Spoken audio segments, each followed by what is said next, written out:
We're starting on a visioning process that will help us to imagine the schools of the future, what we would like them to be like, what our community would like them to be like, how we can meet students' needs in the future.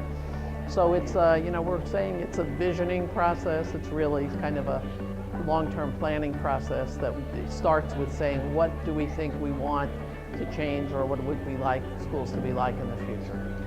Vision 2025 is what the SFUSD School District is embarking on, a visioning process for what our schools will look like, what a classroom will look like, what the city of San Francisco will look like in the year 2025. That brings together a number of individuals from the various stakeholder groups that contribute to education, be they teachers, administrators, but also partners from the outside and industry partners from San Francisco to be part of a larger conversation around what is it that we want for the students of San Francisco, and what do we want for the school system to be like in 2025 and beyond.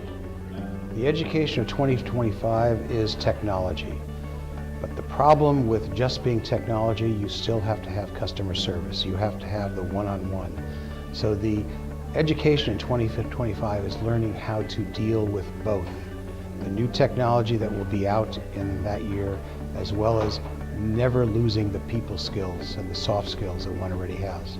Our world is shrinking. I think that all of our students should be bilingual or trilingual. I think they should have a strong sense of resiliency to be able to learn new professions as the world changes and as technology changes, but just as people change. We could say something today about how we want to change education, and that may be different tomorrow.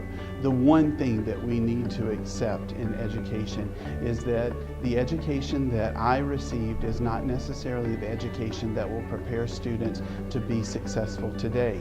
Well, I think we have to ask ourselves, what don't we know going forward?